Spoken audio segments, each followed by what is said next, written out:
வணக்கம் நண்பர்களே, முக்கியமான ஒரு 2 டாப்பிக்கை இந்த பதிவில் நம்ம டிஸ்கஸ் பண்ண போகிறோங்க.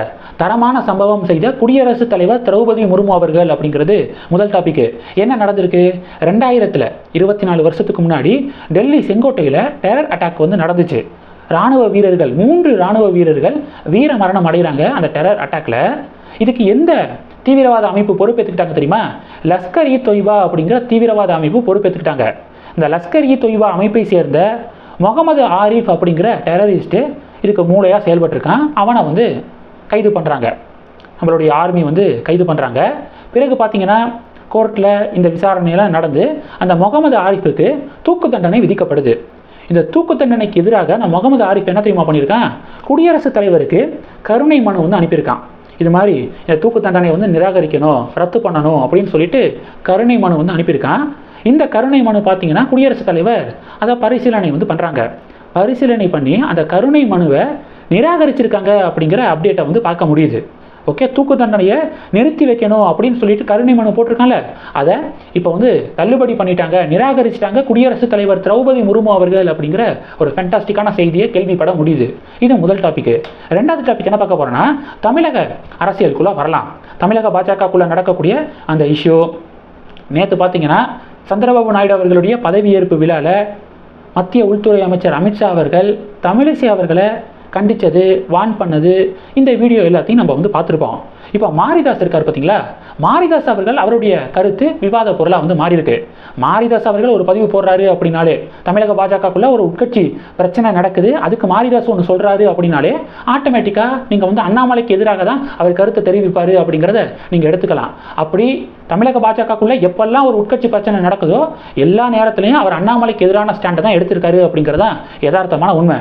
தொடர்ந்து மாரிதாஸ் அவர்களுடைய வீடியோக்களை யாரெல்லாம் ஃபாலோ பண்ணுறீங்களோ ஒரு விஷயத்தை உங்களால் புரிஞ்சுக்க முடியும். என்னன்னா, பாஜகவுக்கு இப்போ தமிழக பாஜக நல்லா பர்ஃபார்ம் பண்ணியிருக்காங்க. உதாரணத்துக்கு இந்த கூட்டணி விவகாரம் இருக்குது பார்த்தீங்களா? இந்த கூட்டணி விவகாரத்தில் அதிமுகவை பீட் பண்ணாங்க பாஜக தலைமையில் ஒரு பெரிய ஒரு கூட்டணி அமைஞ்சிச்சு. பாமக இந்த பக்கத்து வந்தாங்க. இது மாதிரி முக்கியமான சில கட்சிகள்லாம் சேர்ந்து ஒரு பெரிய கூட்டணியை தமிழகத்தில் பாஜக அமைச்சாங்க. ஓகே, அது ஒரு பெரிய ஒரு வெற்றி தான் பிஜேபிக்கு. அதிமுகவுக்கு ஒரு படுதோல்வி. அதிமுக நினைச்சது கூட்டணி விவகாரத்தில் நடக்கலை. ஓகே, இது சம்பந்தமாக மாரிதாஸ் அவர்கள் ஒரு வீடியோ போடுறாரு. அது சம்பந்தமாக மாரிதாஸ் அவர்கள் ஒரு வீடியோ போடுறாருன்னா எந்த இடத்துலையும் அண்ணாமலையுடைய பேரை அவர் மென்ஷன் பண்ணவே மாட்டார். வேணும்னே அண்ணாமலையுடைய பேரை திட்டமிட்டு அவர் சொல்ல மறுப்பார். இது ஒன்று. அப்படின்னா இன்னொரு பக்கம் எக்ஸிட் போல்லாம் ரிலீஸ் ஆனிச்சுல, எல்லா எக்ஸிட் போல்லையும் அதிமுக கூட்டணியை விட தமிழகத்தில் பிஜேபி கூட்டணி கூடுதல் தொகுதிகளை வாங்குவாங்க அப்படின்னு சொல்லிட்டு நிறையா சேனல்ஸ் சொல்லியிருந்தாங்க. அதுக்கு ஒரு வீடியோ போட்டார். அந்த வீடியோலையும் அண்ணாமலையுடைய பேரை அவர் மென்ஷன் பண்ணவே இல்லை. ஓகே, தமிழக பாஜகவுக்கு ஆதரவான ஒரு பாசிட்டிவான ஒரு நியூஸ் வருது அப்படின்னா அண்ணாமலை பேரை அவர் சொல்கிறது கிடையாது. இதே ஒரு நெகட்டிவான ஒரு விஷயம் வருது அப்படின்னா பேரை சொல்லாமையே தமிழக பாஜகவை இது மாதிரி அண்ணாமலையுடைய இந்த வார் ரூம் பாய்ஸ் இப்படி பண்ணுறாங்க அப்படி பண்ணுறாங்க அப்படின்னு சொல்லிட்டு பதிவு போடுவார். ஓகே, அப்போ திட்டமிட்டு அண்ணாமலையுடைய பேரை அவர் மறுக்கிறாரு, சொல்லவே அவர் தயங்குறாரு அப்படிங்கிறத ஓரளவு நம்மளால் புரிஞ்சுக்க முடியுது. பொலிட்டிக்கல் கமெண்டேட்டர் அப்படின்னா நியூட்ரலாக இருக்கணும். ஓகே, அண்ணாமலையுடைய பேரை சொல்கிறதுல என்ன பிரச்சனை? அண்ணாமலையுடைய பேரை சொல்லி பேசுறதுல என்ன ஒரு தயக்கம்? அப்போ அவர் அண்ணாமலைக்கு எதிராக ஒரு மனநிலை கொண்டவராக அவர் மாறிட்டாரு அப்படிங்கிறத நம்ம ஆரம்பத்திலேருந்து நான் கவனிச்சுக்கிருக்கேன். தப்போ சரியோ அண்ணாமலையுடைய பேரை மென்ஷன் பண்ணி ஒரு பாயிண்ட் ஆஃப் வியூவை முன்வைக்கிறதுல என்ன தயக்கம் மாரிதாஸுக்கு அப்படிங்கிறதா ஒரு பேசிக்கான ஒரு கேள்விக்குறியாக இருக்கு. நடக்கிறது பிஜேபியுடைய உட்கட்சி பிரச்சனை. பாஜகவுடைய தலைவர் அப்படிங்கிற முறையில் பாஜகவில் இருக்கக்கூடிய தமிழிசை அவர்களை வான் பண்ணாருன்னு வச்சுக்கோ, அமித்ஷா அவர்கள் வான் பண்ணாரு அப்படிங்கிறத நம்ம வச்சுக்கலாம். இந்த இடத்துல எங்கே தமிழ்நாடு குஜராத்தி அப்படிங்கிற இந்த இஷ்யூ எங்கேருந்து வந்துச்சு?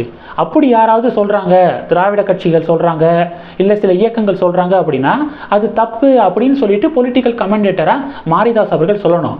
அதை பண்ணுறதை விட்டுட்டு இப்படியெல்லாம் பண்ணிடுவாங்க, இது பிஜேபிக்கு ஒரு பெரிய ஒரு எதிர்வினையை தான் ஏற்படுத்தும் அப்படிங்கிற இந்த ஒரு கருத்தை முன்வைக்கிறதுக்கு பதிலாக பொலிட்டிக்கல் கமெண்டேட்டராக மாரிதாஸ் அவர்கள் இதை எடுத்து பேசணும். சப்போஸ் இந்த உட்கட்சி இஷ்யூவை குஜராத்தி இவங்க தமிழகத்தை சேர்ந்தவங்க அப்படிங்கிற மாதிரி யாராவது ஒரு பிம்பத்தை கட்டமைச்சா இது தப்பு அப்படின்னு மாரிதாஸ் அவர்கள் எடுத்து பேசணும். அதுதான் கரெக்டான ஒரு ஸ்டாண்டாக இருக்கும் அப்படின்னு நான் பார்க்குறேன்.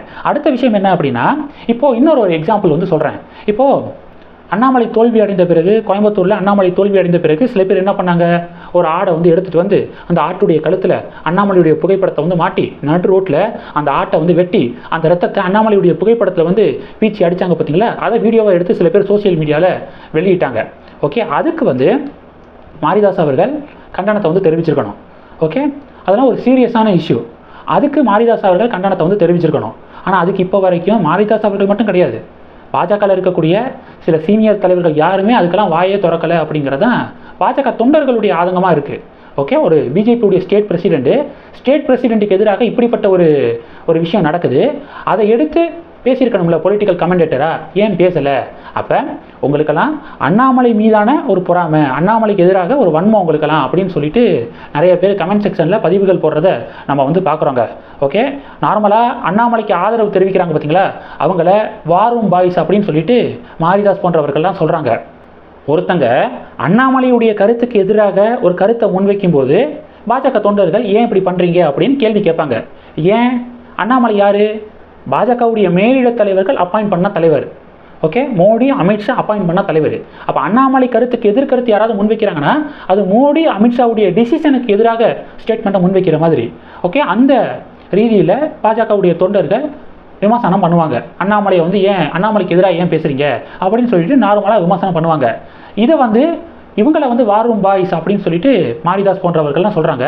எனக்கு தெரிஞ்சு நிறைய பேர் அவங்களுடைய காசை வந்து செலவு பண்ணி பிஜேபிக்கு ஆதரவாக நிறைய பேர் பதிவு போட்டுக்கிருக்காங்க. இப்போ சோசியல் மீடியாவில் ரொம்ப ஆக்டிவாக நிறைய பேர் வராங்க அப்படின்னா அவங்களுடைய காசை ஸ்பெண்ட் பண்ணி தான் நிறைய பேர் வந்து வேலை பார்த்துட்டு இருக்காங்க. ஓகே, அண்ணாமலை வந்து இவங்களெல்லாம் காசு கொடுத்து வளர்க்குறாரு அப்படிங்கிறதே ஒரு ஃபேக்கான நரேட்டிவாக நான் வந்து பார்க்குறேன். எனக்கு தெரிஞ்சு உண்மையிலேயே ஒரு வார் யார் தெரியுமா வச்சிருக்கிறது? இது மாதிரியான நபர்கள் தான் வச்சுருக்காங்க. ஓகே, அண்ணாமலைக்கு எதிரான ஒரு வார் ரூம் அப்படிங்கிறது இவங்க தான் வச்சுருக்காங்க. அந்த வார் ரூமில் மாரிதாஸ் அவர்கள், அடுத்து பார்த்தீங்க அப்படின்னா சிடி நிர்மல்குமார் அவர்கள், கல்யாண் ராமன் அவர்கள், காயத்ரி ரகுராம் அவர்கள், ஸோ இவங்கெல்லாம் தான் அண்ணாமலைக்கு எதிரான ஒரு வார் ரூமை வச்சு அதை இயக்கிக்கிருக்காங்க அப்படின்னு நான் வந்து பார்க்குறேன்.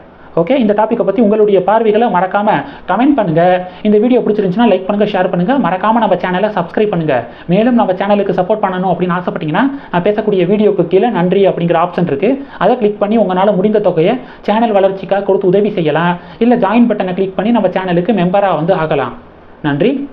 ஜெய் ஹிந்த்.